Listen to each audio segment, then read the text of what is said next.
Starting 6-21, now going 16-3, and I know you weren't healthy for the whole experience, but you have been in the room, right? So what's it been like to be part of a vibe shift this significant? I mean, it's been good. Like you said, the vibes have been higher, like more jokes, you know what I'm saying? But still a lot of seriousness. You know, we want to keep it going.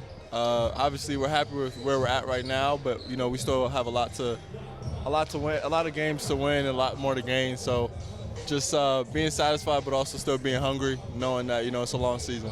Were there any moments that you noticed a change in the energy in the middle of December, maybe? You know, the plane rides they were a lot, what's the word?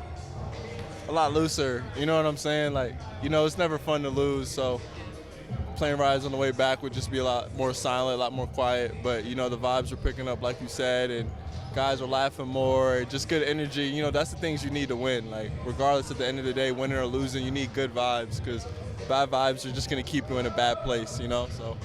Who among your teammates are sort of the largest vibe contributors? Definitely KD. He's a character for sure. I would say Yanic, surprisingly, yeah. He's definitely a goofball. And then James, you know, leader of the team. Like, if he has good vibes, we all have good vibes, you know? What have you learned, separately from this conversation even, what have you learned from James Harden? Like, what are the biggest things that he's imparted on you that you'll take with you for the rest of your career? I think the biggest thing for me is just, like, going out there and playing free. These first couple years for me, I've been so, like, stuck in trying to play a certain way to please the coaches, to please whoever. But ultimately, like, he told me one day, he's like, yo, just hoop. And, like, I know to him it probably didn't stick with him a lot, but for me, I was like, wow, you know, to be, I think, 18 years in and to say just hoop, 17, and say just hoop, I was like, okay, I see. You know, that's the mindset I can take with me. Thank you, Jordan. Appreciate you. John, we're talking a little bit about the season turnaround, starting 6-21 and then going 16-3 since then are historic numbers. Can you tell me sort of what it felt like to be part of that turnaround and when you noticed things maybe flipping over? Really like an emotional 180. You know, you go from feeling like what else can go wrong to what else can go right. You know what I mean? So it's an amazing feeling, honestly. We've all together put in a lot of hard work to just be in this position. So I feel like we're very grateful, and we're trying to continue just pushing the good energy along.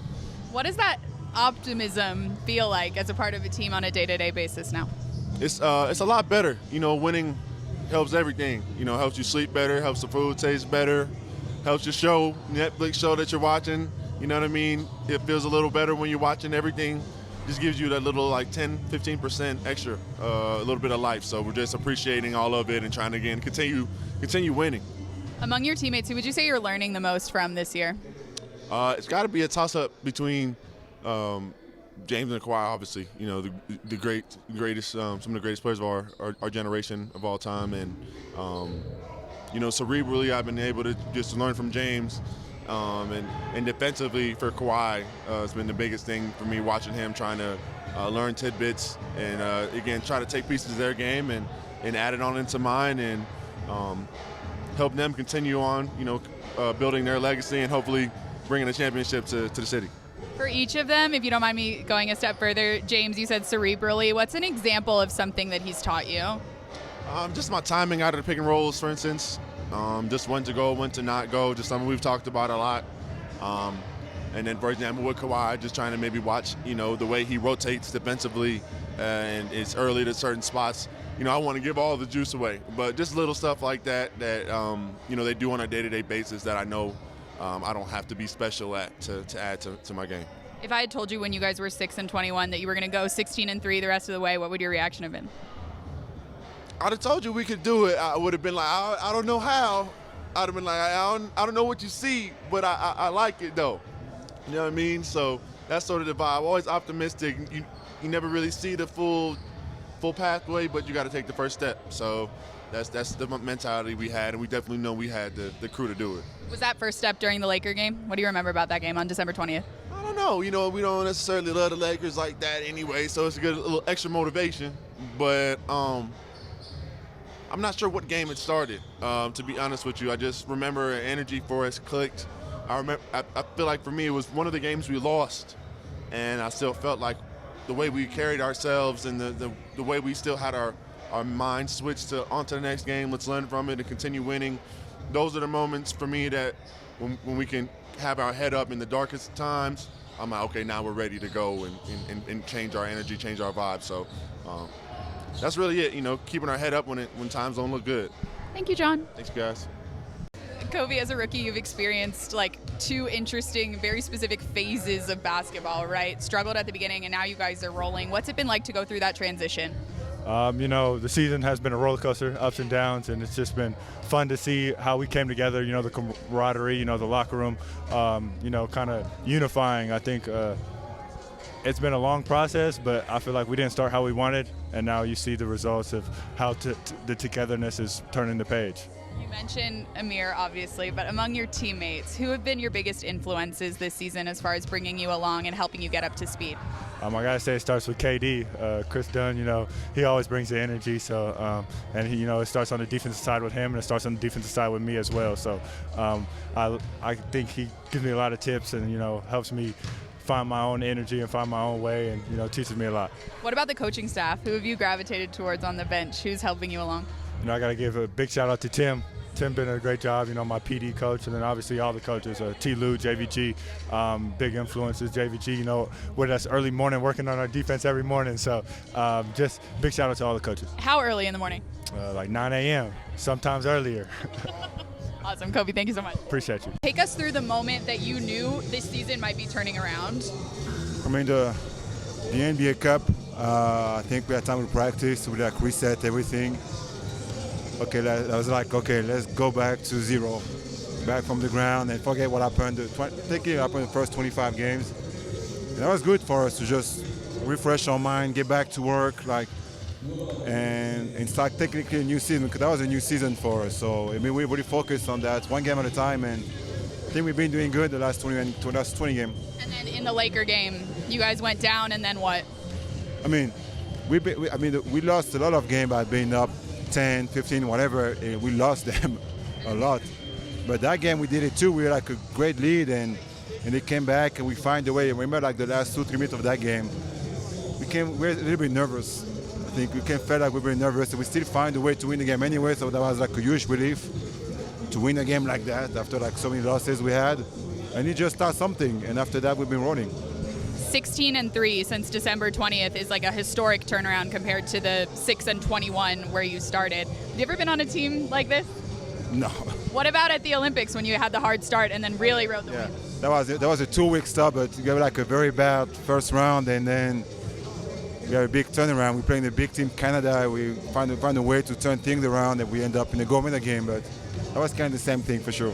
How would you describe the vibe of the team during that first streak? And then how would you describe the vibe of the team now? That was tough. When you're 6-21, you're losing the way we lost games. A couple of blowouts, but like I said, we've been in games a lot of time. We up 10-15, we're supposed to win it. And we lost at least 10 games like that. So that was tough mentally just to get over that. And but I know now when you won, you win games, the vibe is better. Everybody knows his role, everybody knows what he has to do. Practice like that, good work, we get better, we just tweak some stuff, and everybody do his work on the side, so it's been good so far. Are you having fun? Yeah, when you win games, yeah, for sure you're having fun. We still have a long way to go. We're only 10th in the West. We're still way behind our goals, so we still got a lot of work to do, we got 40-some games to play, and we'll see what happens. Last question, James and Kawhi have both now made pretty strong all-star cases again. What's it been like to watch them play this year? Insane. They're the two leaders. James, it's been like that. I started playing with him last year. For the last 18 months, he's been incredible. It's been incredible for that team. And Kawhi this year he stepped up his game. I didn't know he could have done this. But the way he's getting ready, the way he prepared himself, and the way he's playing, this stretch is really, really remarkable. On both ends, people talk about his points, but on defense, he's still a monster. So, they're great for us. Yanic, let's start with Rising Stars, just because, because a lot of folks back home haven't gotten a reaction from you yet. So where were you when you found out, and what was your reaction? Where I was at home. Actually I was in the plane. I was on the plane, exactly. So my phone had no Wi-Fi and nothing. So I land and my phone had some connection a little bit, and I see, oh, Rising Stars, wait. And I cannot react on it, you know. But I was hyped, man. I was excited. I was happy. That's like a dream coming true. But yeah, it's the beginning. And then you shared a story with me just to get it on camera. Tell us a little bit about growing up, playing 2K, being a Rising Star in 2K. Like, what was that like, and making that parallel now as an adult? Yeah, it's cool because I used to play 2K, and in 2K you always try to make All-Star, try to win championship, you try to make Rising Stars, all that stuff. So it's like for me playing the real NBA, being able to go to the Rising Stars, it's like, no, it's a good step in the right direction. Let's chat about playing in the real NBA. How's it been feeling over these last few weeks? It seems like you kind of know what your role is depending on availability, but you've been a part of what this team has created now over these last 6 weeks or so. Yeah, I mean, I'm just ready. I'm just ready for whenever they need me. Keep working every day, keep getting better, and when they call my name, I'm going to be ready to play and give all I got. What have you learned from Ivica Zubats when you guys chat during huddles and stuff? What he tells me always, go grab all these rebounds. Don't let nobody grab your rebounds, because that's where you get your money. Go get all these rebounds. That's why he keeps telling me, and to play hard. And he wants me to dunk everything too. So. What about James Harden? I know you guys have developed some chemistry now. What's that been like? That's been good. Me and James, we always talk about pick and roll. So I still get a little feel from him. Sometimes I see when he want to go one-on-one, and sometimes I see when he wants to wants me to go set up screen for him. So yeah, it's all a feel of the game, and comes slowly, step by step. Last but not least, just sort of zooming out, being on this trip right now with this team that's won so many games lately, what's the vibe like? How does it feel to be a Clipper right now? Oh, it feels great. It feels amazing. No, it's good. We got a really good run right now. Just trying to keep this run going, and you just stay focused, taking game by game. Yeah, try and win everything we can. Thank you, Yanic. Of course.